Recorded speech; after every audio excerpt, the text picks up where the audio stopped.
Hanımlar beyler 8'de sağlık tüm hızıyla devam ediyor. Hepinize güzel bir sabah diliyorum.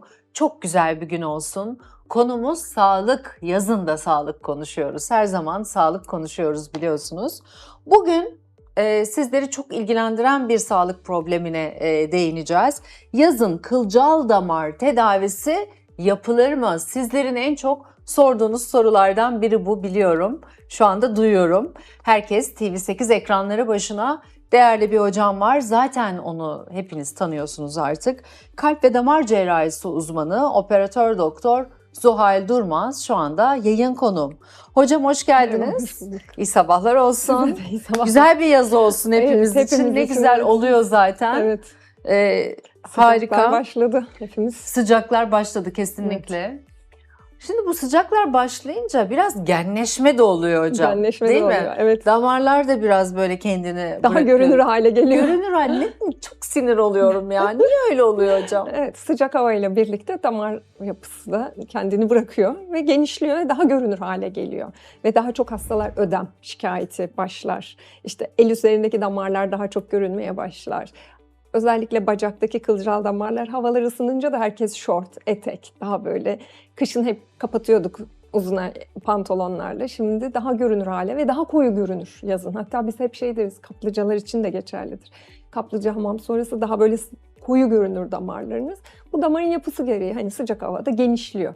Genişleyince de içindeki kan miktarı artıyor. Kan miktarı artınca da daha koyu ve daha görünür hale geliyor. Siz hep diyorsunuz ya soğuk duşta muhakkak soğuğa çevirin. Son 1 dakikayı bacaklarınıza soğuk su tutun. Ayak bileğinizden yukarıya bileği, doğru. Ayak altı. Tabii evet, o çok güzel. Gerçekten çok iyi Evet, çok iyi geliyor. İlk başlarda zor geliyor olabilir. Hani hasta böyle şey, çünkü o Soğuk. bir de sevmiyor. Biz toplum olarak Alışkın sevmiyoruz. hocam. Sevmiyoruz evet. Biz sıcağı seven Seviyoruz, evet, insanlarız. evet. Doğru söylüyorsunuz. Banyoda bile böyle aşırı sıcaktan bayılanlar falan oluyor. Bana geliyor, ben çok sıcak banyo yapıyorum, bayılıyorum. Yapmayın diyorum. Yani Allah Yapmayın, korusun, iyi başınızı değil. vurursunuz, bir şey olur.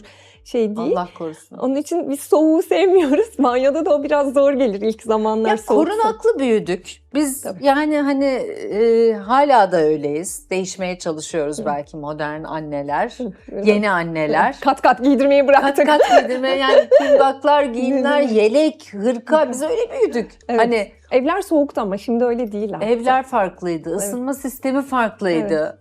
Odadan odaya geçiyoruz. Annelerimiz anneannelerimizden onları öğrendi. Evet. Bize de öyle uyguladı falan gibi derken şimdi tabii değişti. Fakat o soğuk su, siz onu hep söylersiniz. O son finalde banyodaki soğuk su çok iyi geliyor. Şok etkisi yaratıyor. Çok güzel geliyor. Damar da bir anda küçülüyor ve böylelikle bir rahatlama olur. Hiç yapamayanlara şey öneririm. Ilıktan yavaş yavaş Yavaş yavaş alıştırsınlar. tabii, evet. Ama şu ayak altı işini sevdim. Ben onu yapmıyordum, onu sizden öğrenmiş oldum. NAD hocam, NAD, Hı. NAD'ı vücudumuzdaki o gençlik çeşmesini aktive ediyor. Ha, bunu ben de sizden bir şey öğrendim. Evet. Çok güzel bir şey aha. öğrenmiş oldum. Osman Hoca NAD'yi çok anlatır yıllardır. Evet. Tabii hani o longevity'de hocam Evet. yeri olan bir Evet, şey. başka bir şey. Sizin de yeriniz longevity'de esasında. Bu damar sağlığı, damar gençliği hani o kadar mühim ki. Tabii çok önemli. Hani bizim taraf biraz daha kozmetik tarafmış gibi duruyor, bu kılcal Hayır. damar tarafı. Ama aslında öyle değil. Yani bir yandan da hastaların ağrıları oluyor, görüntü rahatsız ediyor. Ben hep söylüyorum, biz damar ağrımaz diye öğrendik. Ama aslında o kılcal damarlar ağrı yapıyor. Damarları nasıl genç tutarız hocam? Sağlıklı Çünkü beslenme. geçen gün açıkladı, longevity'de en büyük yer damarlar yaşlanıyor. Tabii. Kas Onlara sağlığı. iyi bakın, damarlarınızı genç tutmaya çalışın. Evet. dedi Sigara hocam. zaten birinci şey, Tamam. artık ispatlanmış. Yani bilimsel olarak ispatlandı. Sigara damar sağlığında en önemli etken. Yani sigara. Yani beraberinde spor, zaten hep konuşuyoruz sizinle. Hep kaç programdır hep altını yazıyor. Hatta bana soruyorlar ne yapalım. Yürüyün diyorum. Hatta size örnek gösteriyorum. Evet. Evde telefonda konuşurken bile yürüyorum diyorsunuz siz. Evet, hani evet. onu diyorum, Yani bakın. telefon görüşme yapmam gerekiyorsa onu yürüyerek hareket yapmaya hani, çalışıyorum. Hareket zaten ikinci sırada. Beslenme. Beslenme. O zaten Siz hani onu hep söylüyoruz. söylüyorsunuz. Hani bir de beslenme de dönem içerisinde değişebiliyor. Hani bazen yumurta. Ben üniversitedeyken her kolesterolü yüksek olana yumurta yemeyin diye liste verilirdi. Yasaklanırdı değil mi hocam? Yasaklanırdı. Şu anda herkes yumurta en Yiyelim. değerli besin, yiyelim diyor.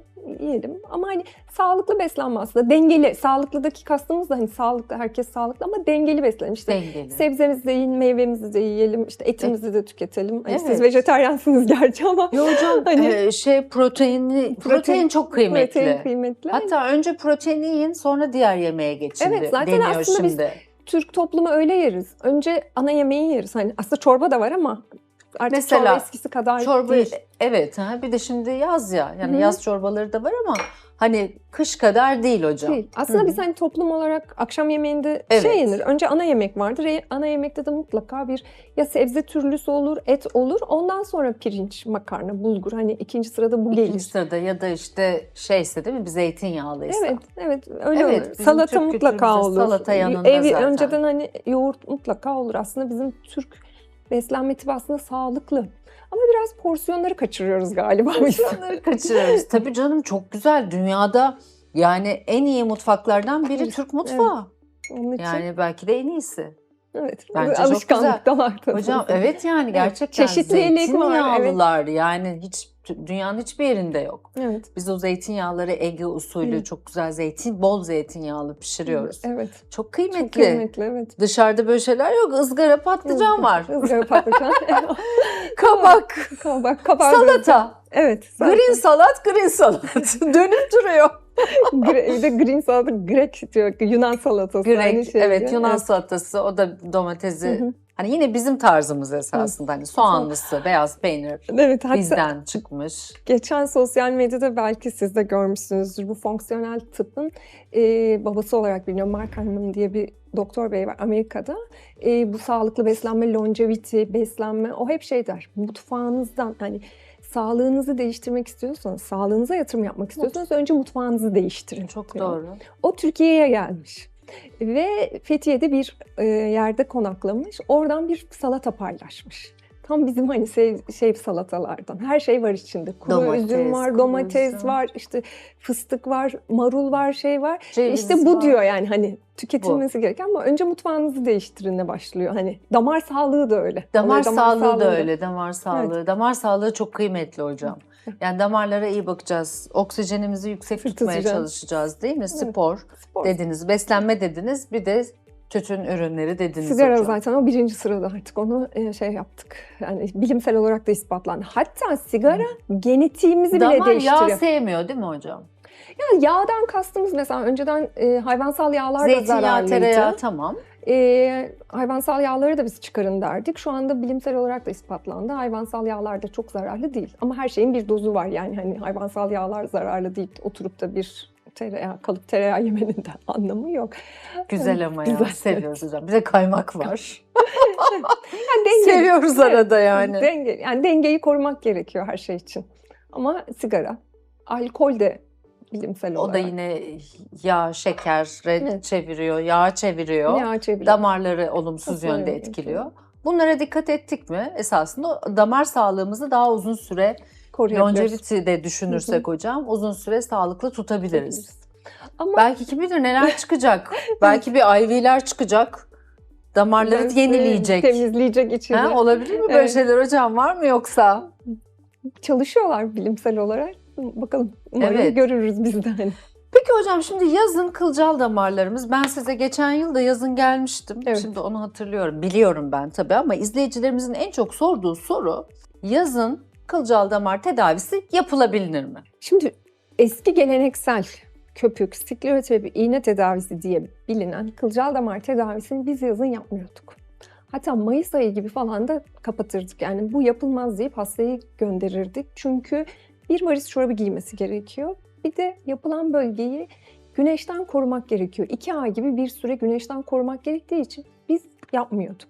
Şimdi o eski geleneksel tedaviden gelen bir alışkanlıkla herkes yazın kılcal damar tedavisi yapılmaz diye biliyor. Ama şu anda hep konuştuğumuz bizim programlarda klaks tedavisi. Klaks hocam. O bana yazın yaptınız. güvenli bir şekilde yapılabiliyor. Hatta diyorlar ki burada lazer var.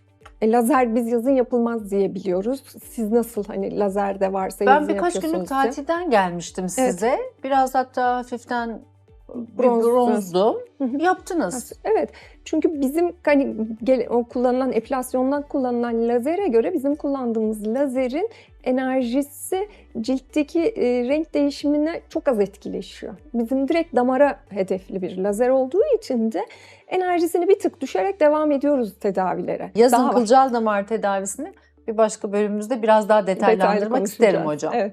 konuşacağız. Devamı gelsin. Çünkü hep şimdi yazın içindeyiz yani. Evet, daha böyle bir insanlar dikkat etmeye başlıyorlar ve tedavi de yaptırmak istiyorlar. Niyetlendim diye geliyorlar. Onun için yapılabilir. Yazın rahatla. tedaviler tamamdır. Evet, bekliyoruz. Hocam çok teşekkür Ben ederim. teşekkür Sağ olun. ediyorum. Çok keyifliydi. Beraberiz zaten. Hanımlar beyler 8'de sağlık tüm hızıyla devam ediyor. Hemen geri geliyorum.